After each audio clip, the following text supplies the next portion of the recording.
परीक्षित राजा गुरुदेव सुखदेव जी महाराज ने प्रश्न करे, प्रभु सूर्य वंश नो विस्तार करियो, હવે મને ચંદ્ર વંશ નો વિસ્તાર કરો। गुरु महाराज भगवान नंद नंदन की कथा करे। पृथ्वी पर जब यज्ञ थता बंद थया, देवताओं साम्राज्य लीधु, कंस नु पाप વધવા લાગ્યું। पृथ्वी पर पापाचार विध्यो અને પૃથ્વીએ ગાયનું રૂપ ધારણ કર્યું। ભગવાન શ્રી હરિને પાસે ગયા અને ભગવાનને પ્રાર્થના કરી કે પ્રભુ પાપાચાર પૃથ્વી પર વધવા લાગ્યો, હવે અમને બચાવો। ભગવાન કહેવા લાગ્યા સમય આવશે ને ત્યારે હું ધર્મ સંસ્થાપનાર્થાય સંભવામિ યુગે યુગે, હું યુગે યુગે અવતાર લઉં છું। समय आवा दो। पृथ्वी ने छानी राखी અને ભગવાને પૃથ્વી પર આવવા માટેની તૈયારી કરી। વસુદેવ ઉગ્રસેનના ભાઈની દીકરી દેવકીની સાથે વિવાહ થયા। વિવાહની અંદર ખૂબ દાયજો આપવામાં આવ્યો। 10,000 હાથી ઘોડા ખૂબ જ સામ્રાજ્ય આપવામાં આવ્યું।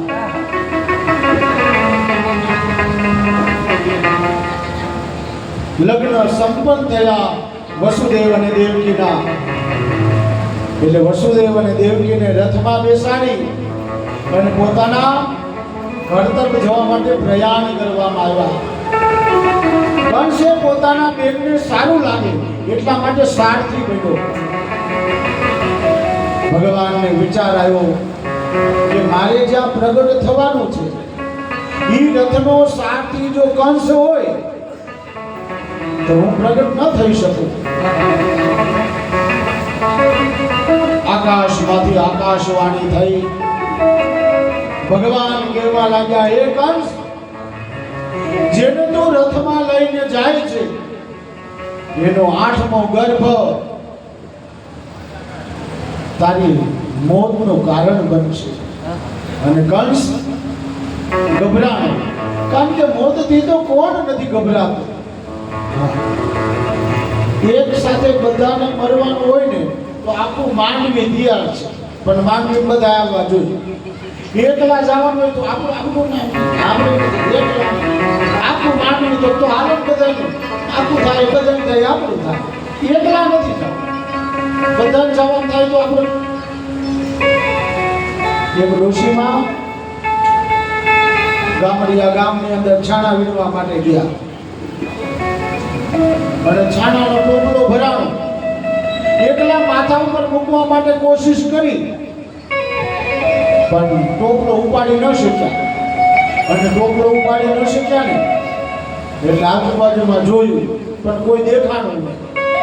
એટલે મારીએ મનોમન કહ્યું, ટોપલો ચડાવવા વાળું તો નથી આવતું પણ મારું મોતય નથી આવતું। અને બરોબર એ જ સમય યમરાજા નીકળ્યા। યમરાજાએ વિચાર કર્યો મારી મોત માટે લેમ જાઓ। આવ્યા યમરાજા, હે મારી શું કહેતા હતા? કે કોઈ નથી આવતું પણ મોતય નથી આવતું। મારી કે હું આવ્યો ને કે તમે કોણ? તો હું યમરાજા। કે તમારે મરવું છે ને? ઈ કે ના ના ના મરવું નથી। તો શું કામ હતું? ઈ કે ઘડીક આ ટોપલો મારા માથા ઉપર ચડાવી દે। મરવાની વાતો થાય પણ મરી ન હકા। વાતો કરે મરી ન હકા। મરવાનું અઘરું છે, મરવાનું તો બહુ જ અઘરું છે। અને મરવાથી જો પાર ઉતરવું હોય ને તો આ ભાગવતજીની કથા છે। હા, અભય તમને બનાવ।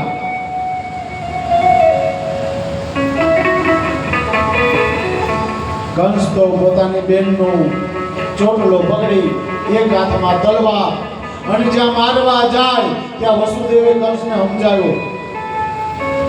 આકાશવાણીમાં બોલવામાં આવ્યું આનો 8મો ગર્ભ। આ બેન તને ક્યાં મારવાની હતી? અને હું વસુદેવ મારી વાણી જો તને વિશ્વાસ હોય તો 8 બાળક હું તને આપી જાય.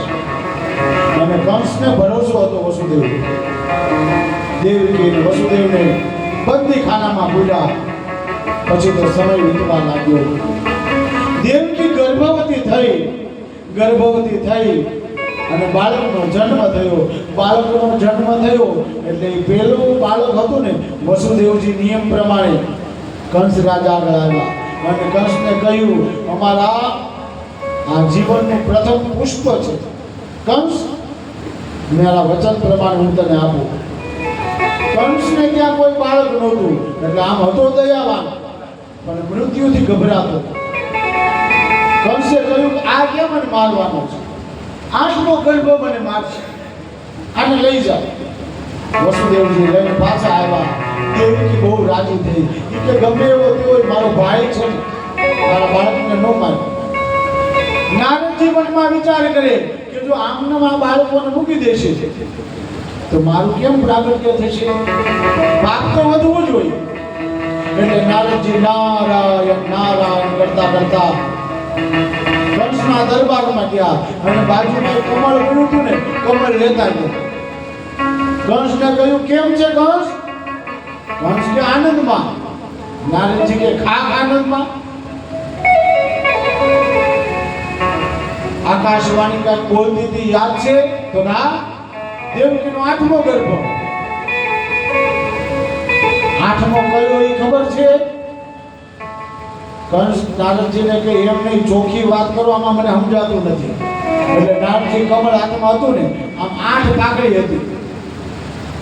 એક પાકડી પકડી અને કંસને કીધું ગણ તો. એટલે કંસે કીધું 1 2 3 4 5 6 7 ને 8. એટલે બાજુની પાકડી હતી એ પકડી, પાછું કીધું ગણ. એમ કરતા 8 પાકડીને પકડી અને ગણાવી તો જે પહેલી હતી 8મી થાય, બીજી હતી 8મી થાય, ત્રીજી હતી 8મી થાય. એમ કરતા 8મી થઈ. નારદજી કંસને કહેવા લાગ્યા, કાંઈ સમજાય છે? આકાશવાણી ભલે કે 8મો ગર્ભ, પણ કયો 8મો ગર્ભ? કંસ નારદજીને કહે તો હું એક કામ કરું. તો શું? આમે જીવ તો જવા દીધો ને, એને મારી નાખું. નારદજી કે નારાયણ નારાયણ, હું આઈ નો પાડું નાઈ નો પાડું, કારણ કે હું આ પાડું તો હું પાપનો ભાગીદારી કરું. એ કે ઈ તને જે સારું લાગે એ કરી. નારદજી ત્યાંથી અંદર ધ્યાન થયા. કંસે આજ્ઞા કરી વસુદેવને, પેલો નહીં 6 પુત્રો વધ કર્યા, 6 પુત્રોને મારી નાખ્યા છે. અને કંસનું પાપ વધવા લાગ્યું.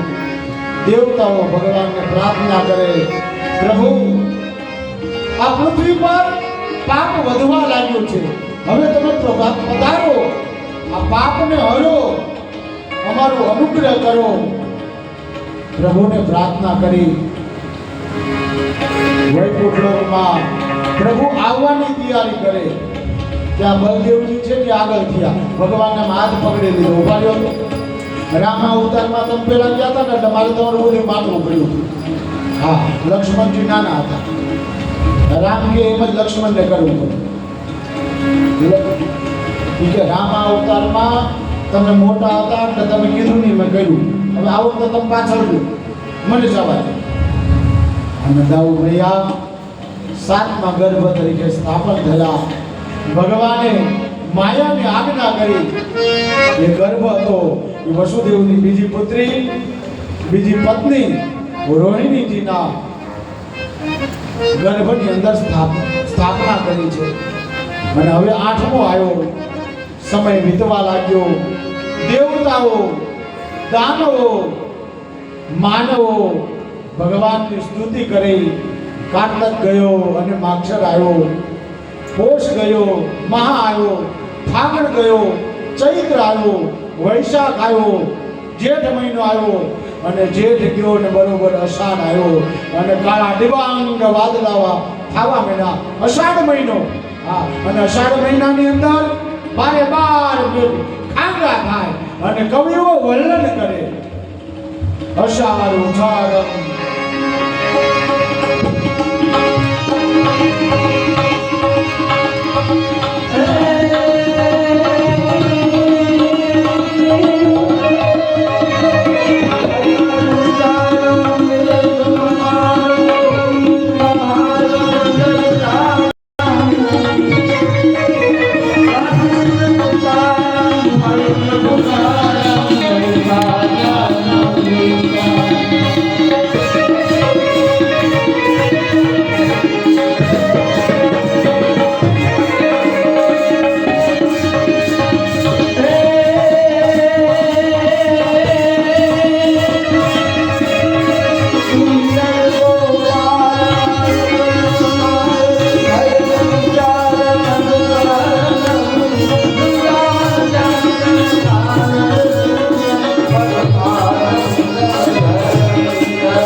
અષાઢ મહિનો આવ્યો, અષાઢ ગયો અને શ્રાવણ આવ્યો.